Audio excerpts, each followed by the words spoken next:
Hey guys, in this video we're going to go through advanced texting techniques and tips for when you are texting with a woman and trying to increase her attraction level for you and build chemistry. So if you haven't gone through the part 1, which with my first 21 tips, then I suggest that you do that because these are in order of escalation. So go ahead and do that. Or if you've already seen it, then welcome to my channel. My name is Anna Jorgensen. I'm a dating coach for men. Please hit the subscribe and the notification bell so that you don't miss any of my Just the Tip Tuesday videos.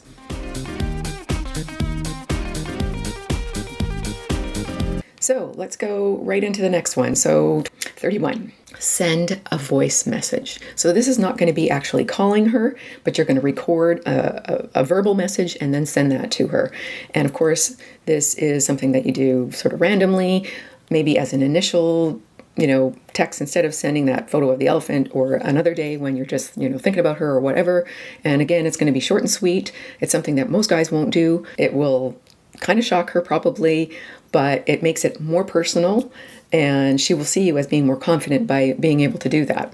So let's say you didn't send the photo of the elephant in the yard, the statue. So you could actually, just using that as an example, you can switch this up for something else, of course, if you want to use that as a text, but it's an example where you can send a voice message just saying, "Hey, Ashley, hope you're having a great day. I'm just on the job site. I'm, doing some landscaping and saw this statue of this elephant and made me think about what you're going to make me eat on Sunday. I don't know how adventurous I am, but you seem like trouble." And then you close off by just saying, "Well, Ashley, I hope you have a great day. I gotta go, but just wanted to hear your sexy voice. Talk to you soon." Now, by the time you get to being able to do this, you already know that there's a higher level of attraction because you've had a few conversations back and forth and maybe there's been some flirting going on. And even if it's been really subtle innuendo and, nothing's been too obvious, but there's some flirting and winking and, "I'm not always a nice girl," or whatever, even if it's fairly innocent, if you've had enough conversations to know that she is interested or you are going on a date or you're planning for the future, this is a safe thing to send to her that will distinguish you from anybody else that she might be talking to.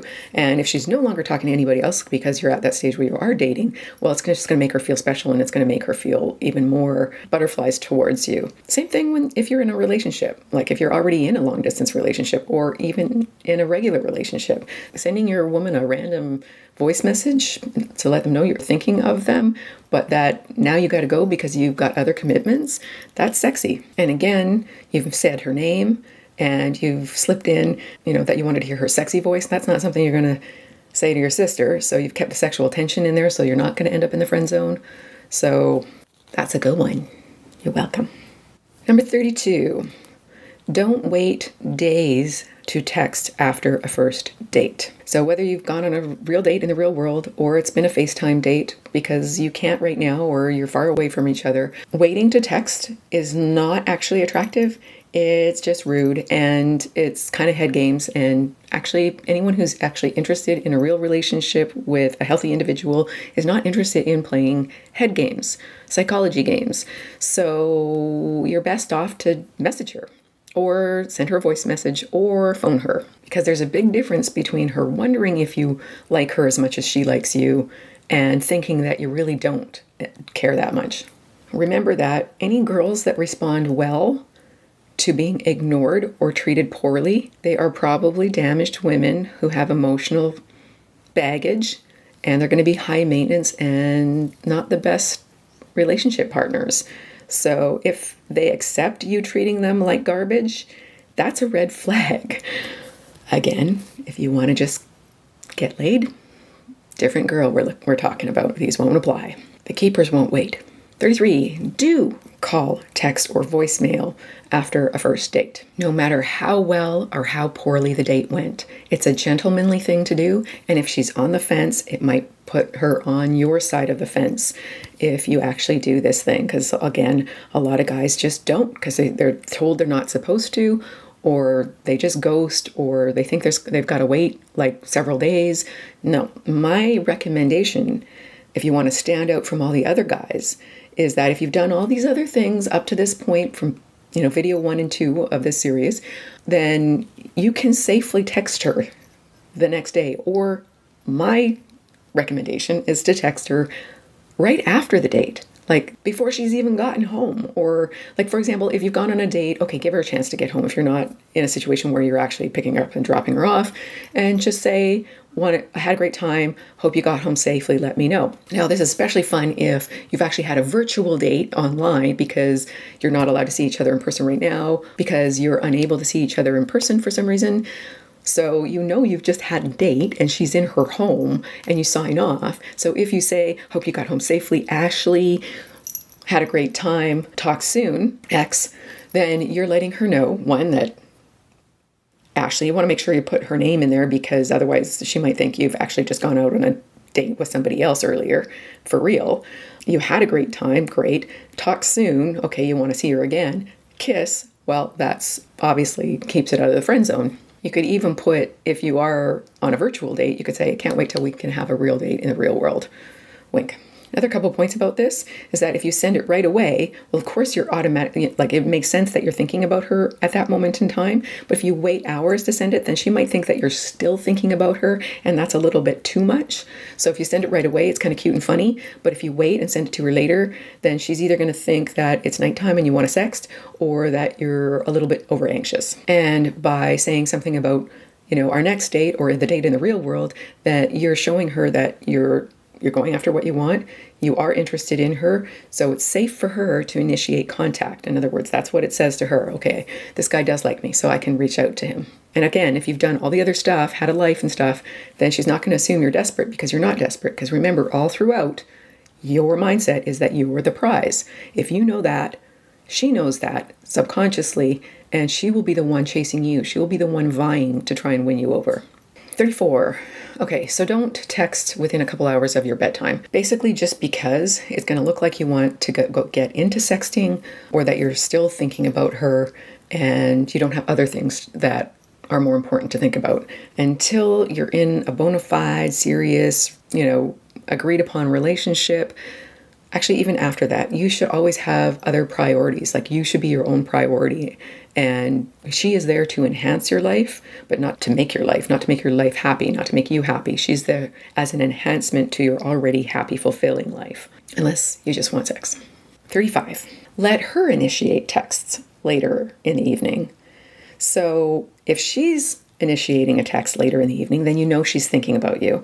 And depending on the nature of the relationship, you can either go to sexting if that's what you really want, or not. But either way, you want to keep it for the same reasons as the last one. You want to keep it sort of short and sweet, definitely sweet, so that she knows you're interested, but that you have other priorities. So you want to have a short conversation, and again, you want to end the conversation first, which I think I mentioned in my other video. But be decisive about when your next conversation will be. So, for example, you might say, Ashley, Ashley, Ashley, you're keeping me up. Wink. Which I definitely don't mind! Exclamation point. But I've got an early meeting tomorrow, so let's continue this conversation or convo tomorrow afternoon. Is that a yes?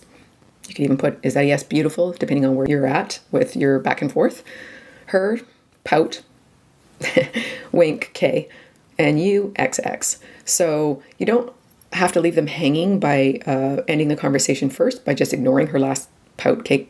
You can, or you can like that, if you want to, instead of putting the XX, but it's better if you put the XX. So that's like a kiss. So, you're withdrawing, but you're letting her know that you're still interested. Next one. So along the same lines is that you always want to keep texting fun and flirty. Because again, if you don't have sexual tension, then you have a friendship, not an intimate relationship or the potential of one. As well, texting can get dull and boring. So you really don't want to do too much with texting. Again, information, not conversation. However, in examples of long distance, or you're just not able to see each other as often, then you're going to need to use text a little bit more often than you would if you were living in the same city and able to see each other as often as you wanted to. And the goal is always to move things along to meet in person as soon as possible, or Skype in person as soon as possible. So don't get into the habit of texting a lot between face-to-face interactions, because that's when it can become really dull and boring. Ideally, you want to be able to have short enough conversations by text to get to the face-to-face conversations, either online or in person, to get to the cuddles and the everything else that comes after that, because you need to be the one leading and advancing the relationship. So one way of keeping it fun and flirty is to be creative. And you can come up with, ideas or games or what have you. Where did I get this one? I actually got this one from somewhere. My Intelligence, I think. And it's the 2 truths and a fib game. So what that looks like is, she has to guess which of the 3 statements is false. And you can even make up your own rules around this. But the one that I used, which was, so we'll call it Spot the Fib game, which is not the same as Head Games. Okay, so here's the example. So after you've told her the plot of how the game works, then your message is, which is the fib? 1, I once saved a cat in a tree.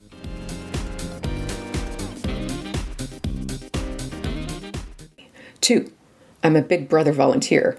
3, I play the guitar. And then her response might be, ha, number 1. And you might say, nope, none actually. But a man's got to have goals, LOL. I did save my little brother from riding his bike into traffic once. Does that count? Her, no fair, you fibbed. But okay, you saved your little bro, I forgive you. Wink. And then you might say, how about I learn to play the guitar so I can serenade you? Promise not to laugh at me. ? So again, this is like, it's fun, it's playful. You actually did get to slip in that you saved your little brother and that you'd be willing to learn to play the guitar. And so that shows that you're a hero, even if it's just saving your little brother, and that you could be willing to learn something new to impress her, basically. But it's not obvious. Remember, subtle. Hint, hint, hint, hint, hint. Very subtle. Very subtle. Because women can sniff out a brag from like miles away. Okay, and then here's a bonus tip actually. So once you get to a stage in your relationship where you actually are in a relationship, like you're dating even, or you're in a committed relationship, whether it's long distance or in person, something that you can use if you're able to in person, of course it's better, but if you can't yet, for whatever reason, then I would suggest going through Arthur Erickson's 36 questions. I did a few videos on what those are, and I'll put a link to them. And I would suggest going through 1 question per conversation.